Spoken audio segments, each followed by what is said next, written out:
Welcome to the Inspired Action Podcast. This is where we have motivational, inspiring conversations and interviews that we hope you'll enjoy listening to. If you're interested in creating more balance in your life, understanding your 5-element energetic nature, finding the path of greatest ease, or releasing the baggage of this lifetime and discovering ancient alchemy that can help you fly in your life, join us and other inspired actioneers on this alchemical transformational journey. Welcome back to the Inspired Action Podcast. My name is Jay. This is Pod 71. And I'm here with my co-host, Lita Herman. Hi, everyone. We're continuing our season on self-cultivation. And today we're going to talk about one of my favorite topics that gives me a lot of joy. The joy of movement, moving your chi, moving your body. It's all part of your self-cultivation. Yes. And for me, moving my body, it's all about joy. And I feel sad that, we've come to use this word exercise to describe movement. And it's become this dreaded word. Yes, I think for this conversation, it has to do with more than the everyday of moving your around, like donkey right there. But why has it become a dirty word? Why is exercise? Have we ruined that word? Why? I have all these questions.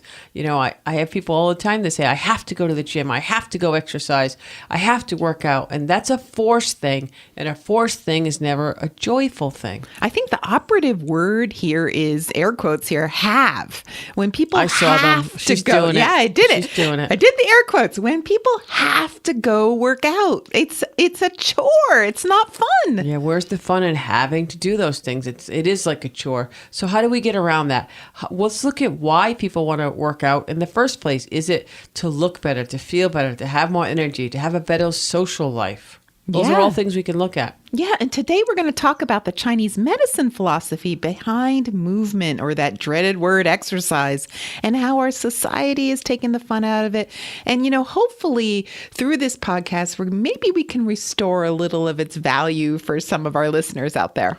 Yeah, I think that would be great. And I do think that exercise has been turned into a business. Yes, that's a good point. The exercise business. Yeah, these mega gyms everywhere that, like $10 a month and you can... $20 tops, that's right. And so what I think is they set them up and they're pretty and colorful and they get you all excited and they're cheap.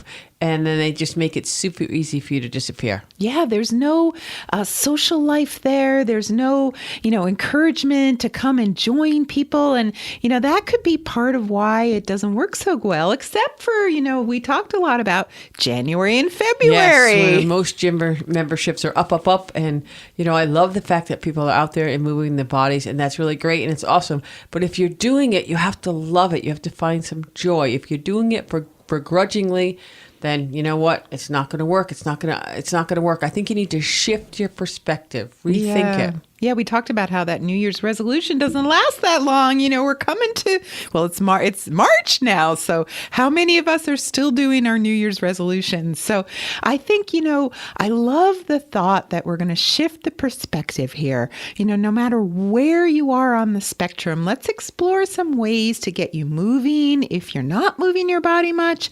And if you already are, let's bring some joy back into it. Yeah, and I think this isn't really just about moving your body to lose weight or because you feel like you have to, you should, people like to be healthy, like for your health palace. That's not going to work if you're being forced or you have like guilt or you just have shame or you don't really love your body. I like to think of it as moving your chi and coordinating with sleeping, really good sleep, really good food, lots of water, moving your chi, and then the exercise will come if you need it, if you want to do it. And that's why today we're talking about the joy of movement, because we really want this kind of self-care to be joyful. If you're not loving what you're doing, ask yourself today, are you loving how you're moving your body? If you're not, maybe it's not the right kind of movement for you. So no matter what you love to do, or whether it's been years since you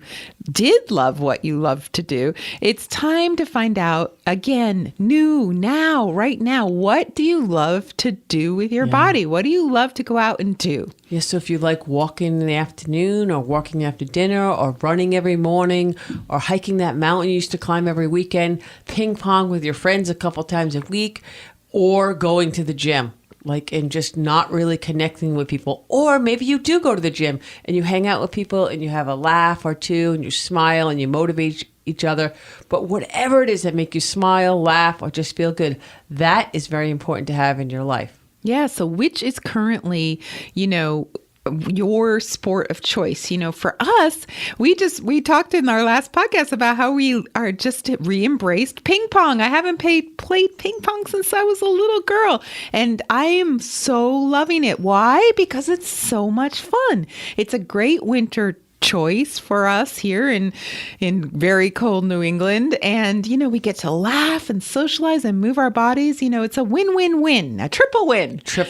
That's right. So ping pong is just one of the many activities that both Lita and I like to do.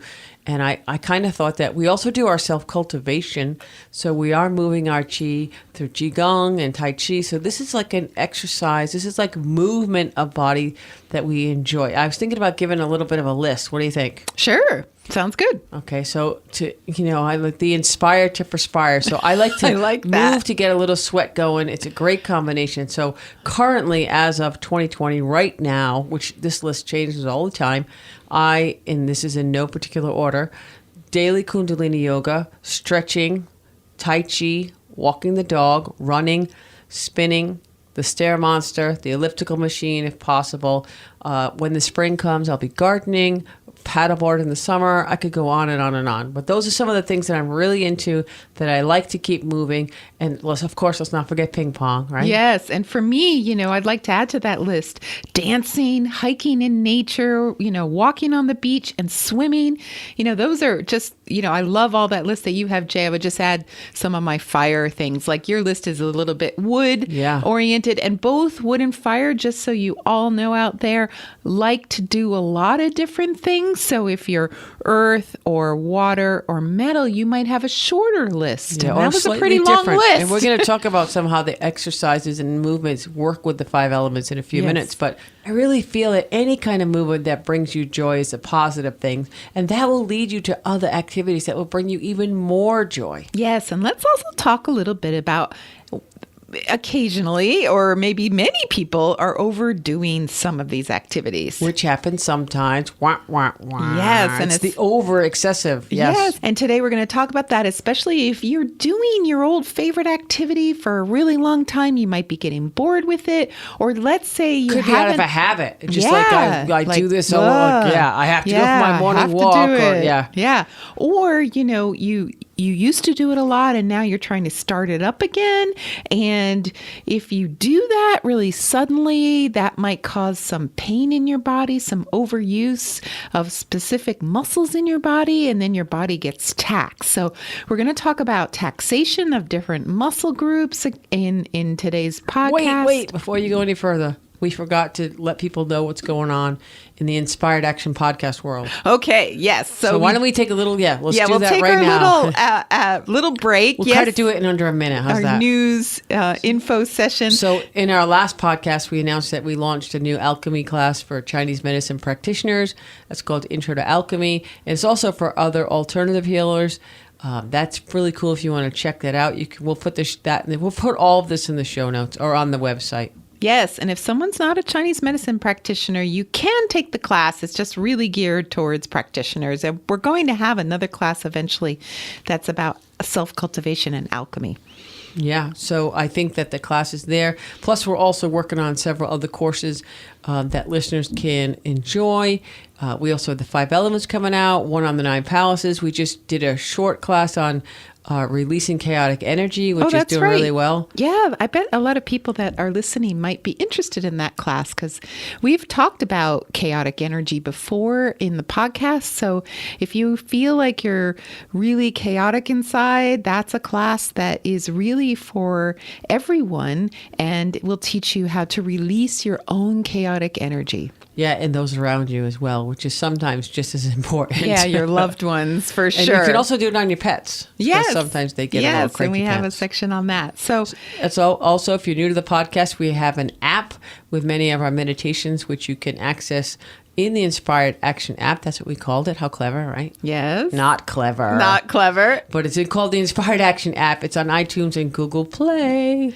Yes, and we have a Facebook group where you can ask questions and share suggestions and just reach out to others who are interested in these topics. And we just want to say thanks to everyone who, if you've subscribed to our podcast, that really helps us.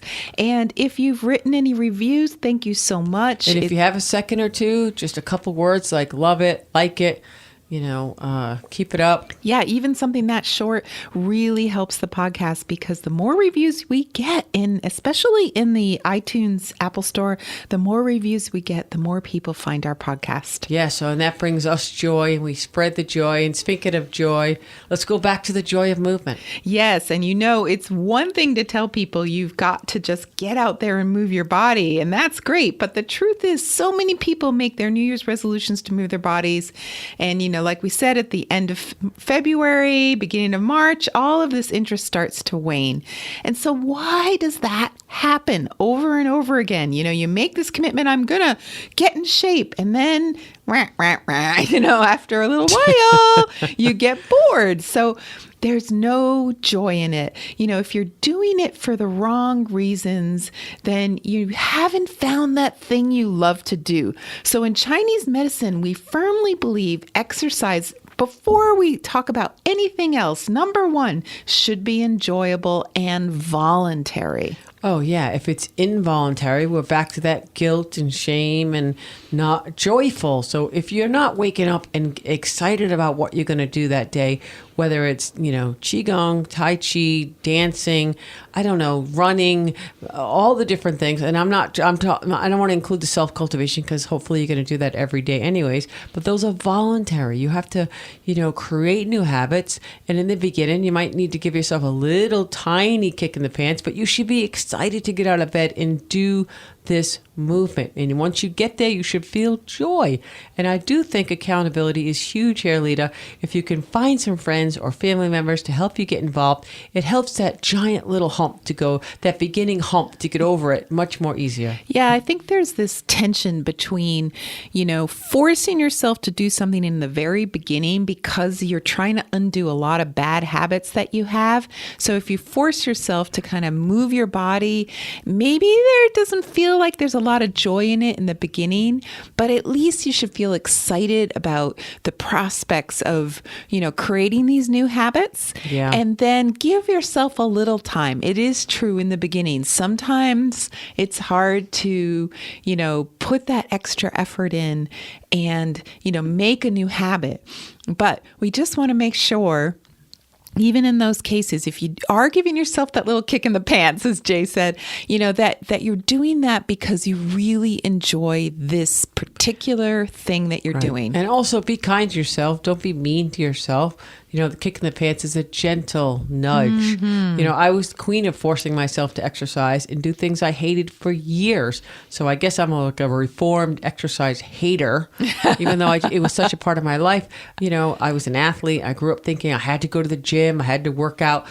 Back in those days, coaches just said, go to the gym and work out and get stronger. No real guidance or anything. Oh my God, it's so different today. There's so much more information and detailed workouts and much more specific sport training, and pliability. We talked about that a little bit with Tom Brady and all the different things. But, what about the person leader who just wants to stay healthy, stay ahead of the curves, so to speak? Yes. Okay. The spreading curves, maybe, in more than one way. Well, I have a great test that you can do for yourself.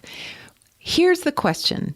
During your exercise or right afterwards, do you smile to yourself and say, I am so glad I'm doing this, or I am so glad I did it. It was so worth it because I feel great and I enjoyed it. I feel good. Yeah. Like I knew I would. There you go. Well, James Brown, he was ahead of the curve. So if you can answer yes to that, then you're on the right track. Keep going, keep doing it. Even if it's hard to drag yourself out of bed in the morning, if that's your time to exercise and you're grumbling and you're like, once you get there, the question is, are you excited? Are you happy while you're doing it or just right afterwards? And that is a better way to gauge whether this is the right exercise for you or not. If you're doing it and you're forcing yourself and you hate it, then maybe not going to work. That's It's not not your gonna last. sport. It's That's not gonna last. that's not your exercise.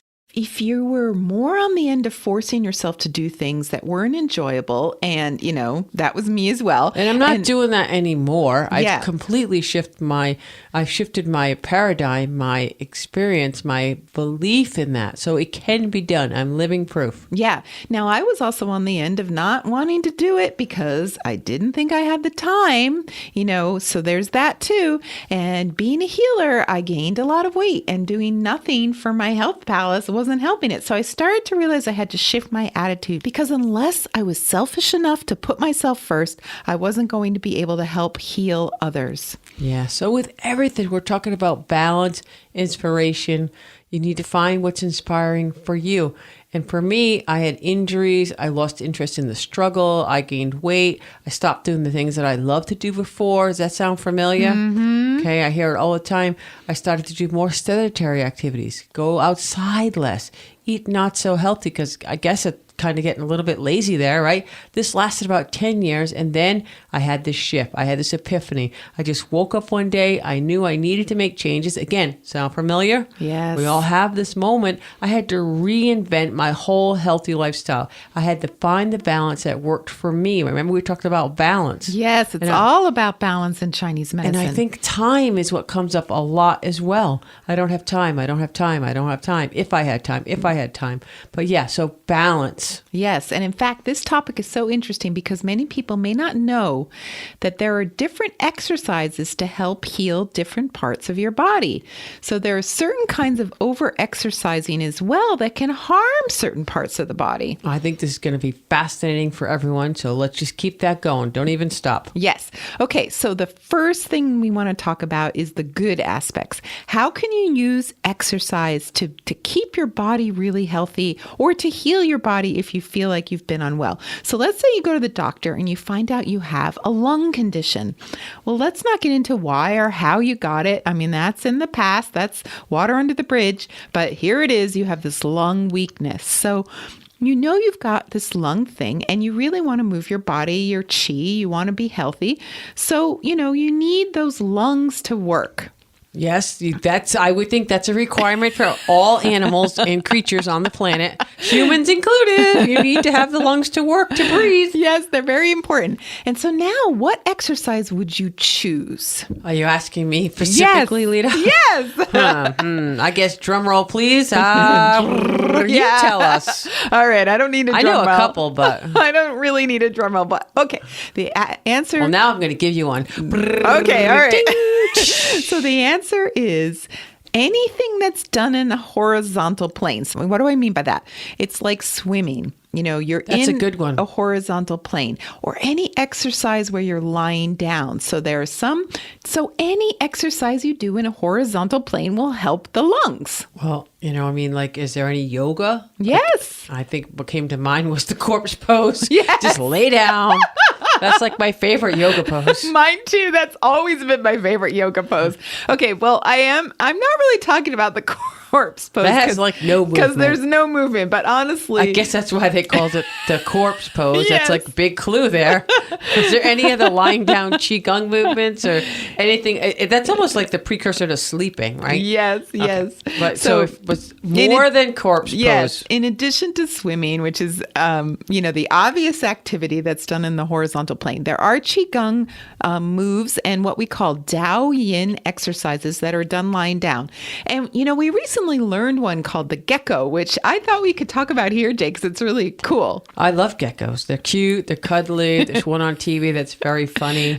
No, not that one. No, I don't mean that. You don't want to talk about that gecko? Okay. No. Okay. All right, so the other gecko, the Tao Yin exercise, it's so cool. This we learned from Master Jeffrey Yuen. You lie on the floor, on your back, put your arms over your head, so your body is kind of shaping like an X, maybe a little bit down a little bit. So they're stretched out above you. The legs are spread wide. Then you stretch your left leg with your right arm, and you make a connection in the middle. The X, think of like your belly button. You're kind of connecting in that center spot there. Then you do it with the other side, and then you do it back. It's a little bit of coordination between the left and the right sides. I actually find it challenging, and I love to do it. I do it almost every day. Well, okay, let's just slow that down a little bit, Jay. Make sure people get it. So you're Okay. giving a good On stretch. the floor, you're in Yes. like an X, and then you move like a gecko. Yeah, You think well, about a gecko. They I don't kinda, think people will know how to move like a gecko. Why? Look at a gecko. Okay. Okay, not the one walking on TV. Okay, go watch a video of a gecko. They kind of like look at like a Komodo dragon. Yeah.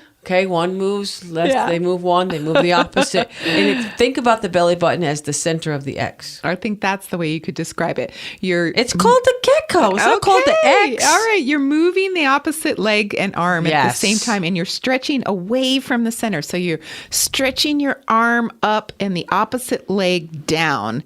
And then you alternate and you stretch, so if you start with your left arm stretching, then you go to your right arm stretching and your left leg stretching out. And it works. It's a great stretch. It works your hips, your glutes. Your psoas, your lats, Everything. Everything that attaches to the sacrum, the ilium, everything that holds you up. Yeah. Who knew that gecko had it going on? Yeah. And so this exercise is so simple, but it's imperative for anyone, especially who's lifting weights. Yeah, because I think most of the common injuries in weightlifting is injuring of those ligaments that are attached.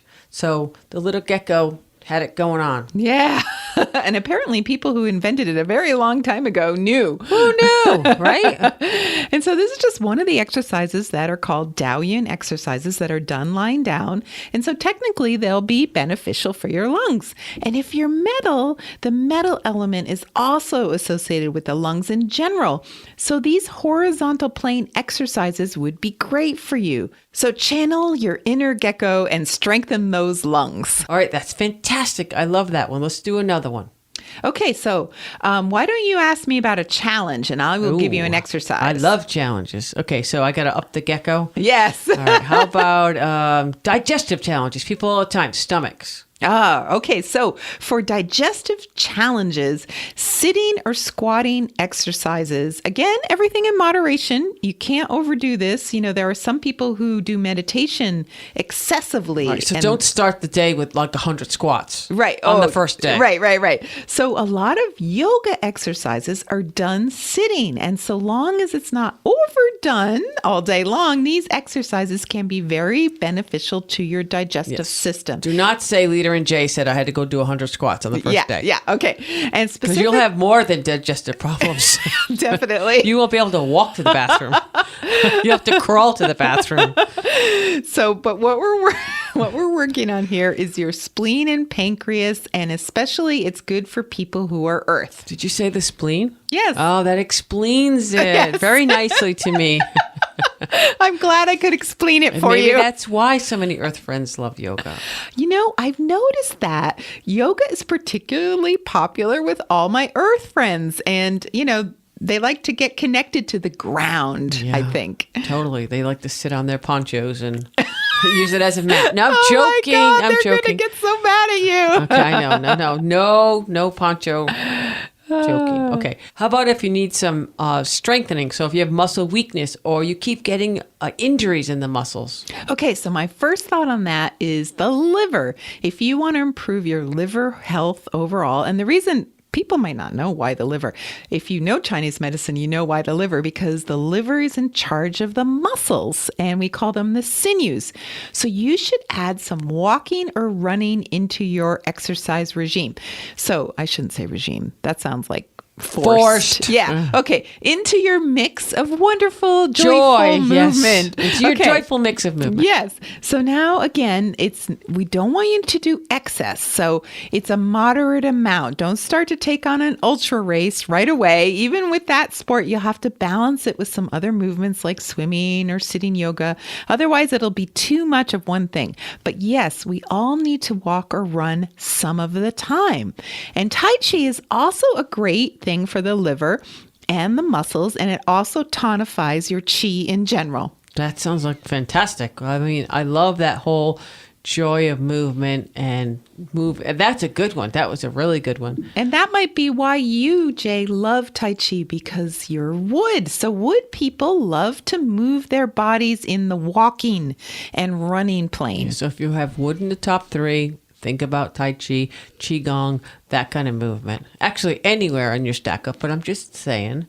Yeah. All right. What about weightlifting? Like for strength, I have a lot of people say, I want to get strong. I want to get ripped. Where does that fit in? Well, weightlifting in general supports your kidneys and your bones. So, we know this from Western medicine because we've seen Western medicine recently encouraging women especially to add some weight-bearing exercises into their exercise programs to improve bone health overall. However, the ancient Chinese have known that for thousands of years. Hello! Isn't that always the way? Ancient wisdom comes through again. That's fantastic. So yeah, there are a lot of women inspired weightlifting and they also say calcium for the bones, but you know what? Just lift the weights. The weights. Yes. All right. How about the ticker? How about the heart? What's good for the heart, Lita? Well, this is an interesting one because they say that swaying side to side or bouncing up and down like little movements or even jumping in general is good for the heart. So again, not excessive. If you have heart trouble, obviously, exercise in general can be overdone really easily. So we're saying do not spend the day in the bouncy house. Jumping around. Say, Leader Jay said I needed to bounce. No, the heart will not be improved by that. No bouncy houses. No bouncy houses for anyone over 8. Okay. Hey, I love a good bouncy house. Okay. Well, go bounce with Jay. But in moderation. Yes, in moderation. And I think in general, for the heart, for the fire element people, I can't imagine a better exercise than dancing. And you get to sway, you get to bounce, and it's such a fire thing to do in general because it's usually so social. And so it involves all those movements side to side and up and down. And so it's a win-win in many ways. I think dance, and you love to dance, so that's a fire thing. So this is the end of part 1 of this 2-part podcast on the joy of movement. So please continue next week with our joy of movement. Part 2. Part 2. You've been listening to the Inspired Action Podcast, and you've reached the end. Woohoo! Why not celebrate a little bit and click that subscribe button right there. We love having you with us on this journey, and we want it to continue. You can also rate and review this podcast. And if you have already, thank you so much. We read all reviews, and your reviews help other people find this podcast as well. You can also be a part of this podcast yourself by submitting a voice recording message and emailing it to us at lita@inspiredactionpodcast.com or jay@inspiredactionpodcast.com. And if you want, you can join our Facebook group or follow us on Instagram. Join us next week for another Inspired Action conversation. And thank you for listening. Thanks for listening, and remember to hug the dog.